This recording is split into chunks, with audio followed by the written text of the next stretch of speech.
Mi nombre es Martín. Durante muchos años, viví en una casa antigua en Córdoba, Argentina. No era una casa bonita ni cómoda. De hecho, parecía más un refugio improvisado. Mis padres trabajaban en horarios distintos, y mi tía terminó cediéndonos ese espacio para que tuviéramos donde quedarnos. El plan era permanecer allí unos meses, pero el tiempo pasó y terminamos viviendo casi una década.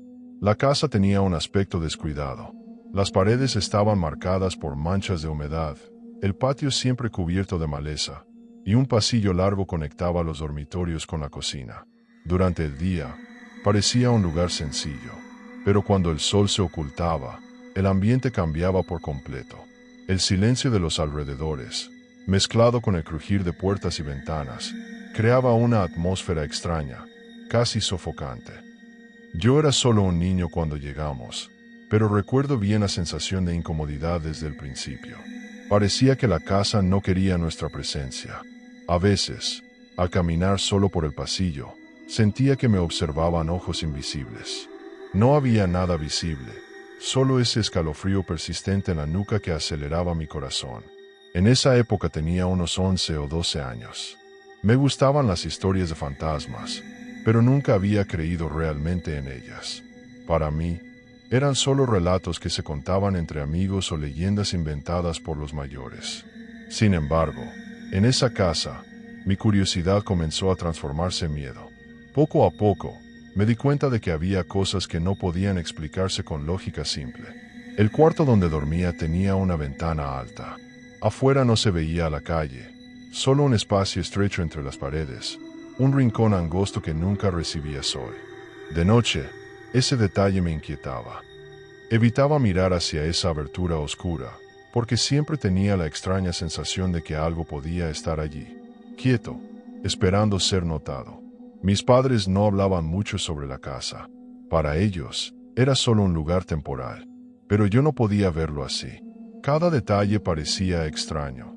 La luz del pasillo que parpadeaba sin que nadie pasara, las puertas que se cerraban solas, e incluso el silencio pesado que surgía de repente, como si todo el sonido del mundo fuera tragado por esas paredes. Aún así, la vida seguía. Iba a la escuela, jugaba con mi amigo Tomás y trataba de no darle importancia a lo que sentía. Pero cada noche era una nueva batalla contra la incomodidad. Me acostaba temprano, cerraba los ojos y rogaba dormirme rápido, porque sabía que, cuanto más tardara, más cosas empezaría a imaginar. Hoy, mirando atrás, me doy cuenta de que no era solo imaginación. Esa casa guardaba algo extraño, algo que parecía estar siempre al acecho. No sé si era un espíritu, una sombra o solo el reflejo de mi propia mente infantil. Lo que sí sé es que, desde que empecé a notar ciertas cosas, mi vida cambió para siempre. Esta introducción no tiene gritos ni carreras. Solo hay un niño intentando vivir su rutina en un lugar que nunca fue común. Y quizás eso sea lo más aterrador, que el miedo no llegó de golpe, sino que se construyó lentamente, como si esperara el momento adecuado para revelarse. Las primeras noches en esa casa parecían normales, pero pronto noté que algo extraño se escondía en los detalles. Solía acostarme temprano, con la cabeza llena de historias que escuchaba en la escuela, tratando de creer que nada de eso podía ser real. Sin embargo, cada vez que cerraba los ojos, sentía que la oscuridad esperaba una oportunidad para convertirse en algo más. Una madrugada, cuando tenía unos 12 años, me giré sin querer y miré hacia la ventana. Ese espacio estrecho afuera siempre me molestaba, pero esa noche fue diferente. Dos puntos brillantes aparecieron en la oscuridad, inmóviles, como observándome. No eran faros de coche ni reflejos de postes. La altura no lo permitía. Por unos segundos me quedé quieto, tratando de convencerme de que estaba medio dormido y veía mal. Sin embargo, tuve la clara sensación de que había una forma detrás de esos puntos, como una cabeza inclinada. Pestañear fue suficiente para que todo desapareciera. Aún así, la incomodidad permaneció. Ya no podía relajarme. Sentía un peso extraño en el pecho. Poco después, la lámpara del pasillo se encendió sola. Funcionaba con sensor de movimiento, pero nadie había pasado por ahí. Al menos, no que yo hubiera escuchado. Intenté creer que era mi padre o mi madre, pero los pasos que siguieron eran distintos. No eran arrastrados ni apresurados, sino firmes, constantes, acercándose cada vez más a mi habitación. Intenté levantarme, pero era como si mi cuerpo se hubiera trabado.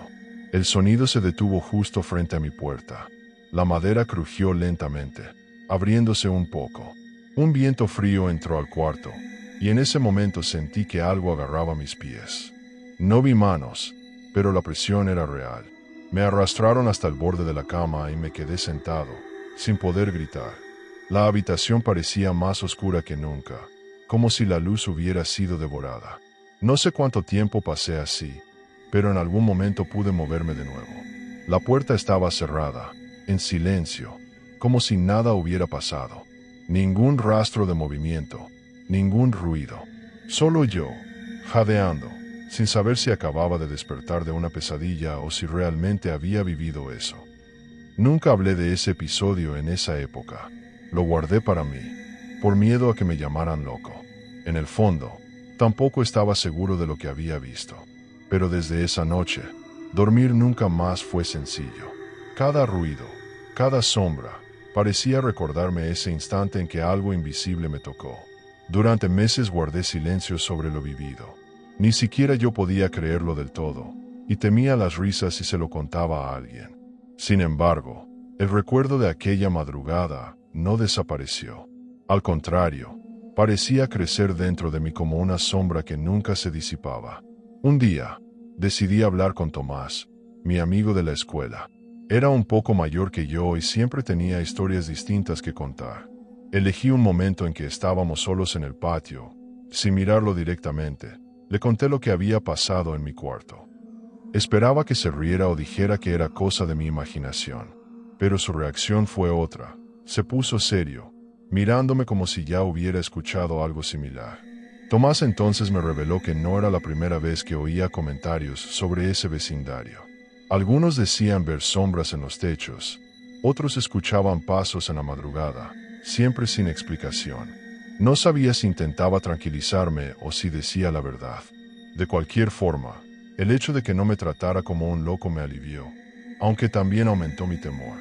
Si otros también notaban algo, entonces no era solo mi mente inventando fantasmas. Los años pasaron, y ya con 17 o 18 años, Tomás vino a visitarme una tarde calurosa de verano. Subimos a la azotea a conversar, como solíamos hacer. Allí arriba no había más que algunas cajas viejas y un tanque de cemento para lavar ropa. El silencio era casi total, interrumpido solo por voces lejanas de la calle. Él fue quien lo notó primero.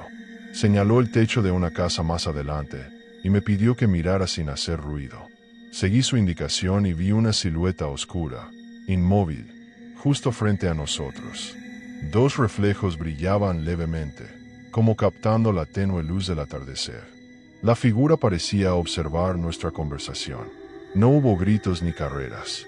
Nos quedamos quietos, incapaces de articular palabra. La forma parecía tener la cabeza ligeramente inclinada, como si intentara entender qué hacíamos allí. Fueron segundos que parecieron una eternidad. Luego, de repente, esa presencia se agachó y desapareció tras el techo. Bajamos sin intercambiar una sola frase. La sensación era que, si hablábamos de lo visto, podríamos despertar algo que debía permanecer en silencio.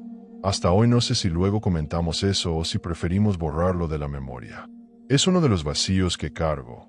No recuerdo con certeza si ese episodio se discutió entre nosotros o si quedó enterrado para siempre. De cualquier forma, ese momento marcó un punto de inflexión. Antes podía dudar de mí mismo, pero a partir de ahí no había cómo negarlo. No era el único en presenciar cosas extrañas.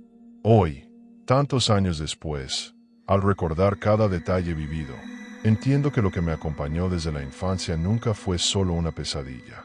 No sé si era una presencia, una proyección o algo de otra dimensión. Lo que sé es que, de algún modo, fue parte de mi historia. Durante mucho tiempo, creí que la única salida era huir. Cambios de barrio, ciudades distintas, nuevas rutinas. Siempre pensé que, dejando esa casa atrás, los extraños episodios también quedarían olvidados. Pero aprendí que ciertas experiencias no pertenecen a una dirección. Nos siguen, en silencio, como si fueran parte del propio destino. A pesar de todo, la vida no se redujo al miedo.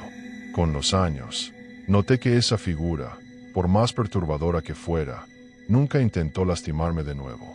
Solo aparecía inesperadamente, observaba la distancia y desaparecía tan rápido como llegaba. Cada recuerdo traía el pasado de vuelta, pero también la certeza de que seguía entero. Hoy, al lado de Julieta y con Mora siempre cerca, encontré una paz que jamás imaginé. Sigo sin respuestas, y quizá nunca las tenga, pero aprendí a aceptar lo inexplicable como parte de mi camino. Lo que una vez me aterrorizó terminó siendo un recordatorio de que no controlamos todo, y de que hay misterios que escapan a la razón humana. No puedo afirmar si lo que vi fue real, o si mi mente le dio forma a lo desconocido. Esa es la mayor incógnita, la falta de certeza. Quizá fue una advertencia, quizá una compañía, quizá algo que siempre estuvo ahí, pero que solo algunos pueden ver. El hecho es que nunca descubrí su verdadera intención, y tal vez sea mejor así. Lo más curioso es que, en vez de destruirme, esa experiencia me moldeó. Aprendí a valorar los momentos simples, a ver belleza hasta en los silencios más profundos. Si el miedo me acompañó, también me enseñó a encontrar fuerza en lugares inesperados. Hoy, cuando camino por las calles tranquilas de Mendoza y veo el atardecer teñir las montañas, siento que al fin encontré equilibrio. El pasado sigue conmigo, pero no como una prisión. Es parte de mi memoria, un enigma sin resolver, pero que ya no me asusta. Si hay algo más allá de nosotros, no lo sé. Tal vez cada uno carga sombras que nunca entenderá. La única certeza es que, frente a lo inexplicable, siempre podemos elegir cómo seguir. Y yo elegí vivir. Si llegaste hasta aquí, es porque esta historia también te movió. El misterio quizá nunca se explique del todo, pero eso es lo que nos hace querer saber más. Si te gustó esta experiencia, no olvides dejar tu like, suscribirte al canal y activar la campanita para no perderte los próximos relatos. Hasta la próxima.